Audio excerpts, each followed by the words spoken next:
কলিজা ফেটে কেন, প্রয়োজনে নিজের জীবন, তাজা জীবন আল্লাহর নবীর রাস্তায় শহীদ করতে রাজি আছি, ঠিক কিনা জোরে বলো, আরো জোরে বলো ঠিক কিনা। নবীর জন্য যদি স্ত্রীদের বিধবা করতে হয় বিধবা করব, নবীর জন্য যদি সন্তানদের ইতিম করতে হয় ইতিম করব, দেশ যদি ছাড়তে হয় দেশ ছাড়ব, প্রয়োজনে মাজলুম হয়ে জালেমদের কাঠগড়ায় দাঁড়িয়ে যদি ফাঁসির কাস্তে ঝুলতে হয় ফাঁসির কাস্তে ঝুলব, তবু নবীর বিরুদ্ধে যারা করবে তাদের কাছে আমরা মাথা নত করব না, মাথা নত করব না, মাথা নত করব না, ঠিক কিনা বলি। নারে তাকবীর, দিন ইসলাম, দিন ইসলাম। আল্লামা শফিউল্লাহ সাহেব, নারে তাকবীর। আমার ভাইয়েরা, আপনারা দেখেছেন অসংখ্য অগণিত উলামায়ে কেরাম আল্লাহর নবীর পক্ষে কথা বলার কারণে জালেমের কারাগারে বন্দী হয়েছিল।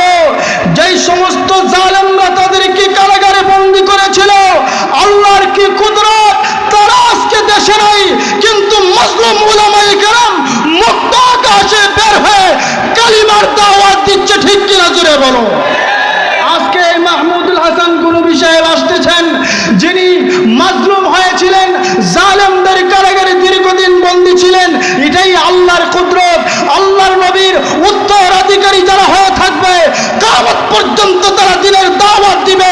কোন নাস্তিক মুরতাদ কালিমা বিদ্বেষীরা কালিমার দাওয়াত ঠেকাইতে পারবে না, ঠেকাইতে পারবে না, ঠিক কিনা বেঠিক দিলে।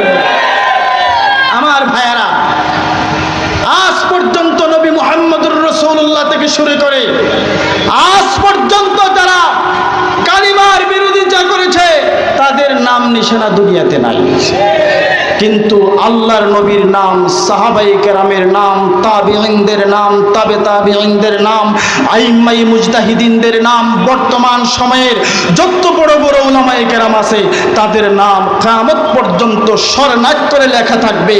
কিন্তু তোমরা যারা বিরোধিতা করো তোমরা ভাগন্তিক থাকল লাগবে সবসময়। মনে রাখবা, দুনিয়াতে ভাগাই শেষ নয়, পরকালেও ভাগার উপরে থাকবা। আমার ভাইয়েরা, তো 3 নম্বর তরজমা বলেছিলাম, আল্লাহ পাক রব্বুল আলামিন এমন রুহানি সন্তান নবীকে দিয়েছেন, যেই রুহানি সন্তানেরা নিজের জান মাল ইজ্জত সম্পদ সব কিছু দিয়ে নবীর ইজ্জত রক্ষা করবে। জোরে বলুন ঠিক না বেঠিক।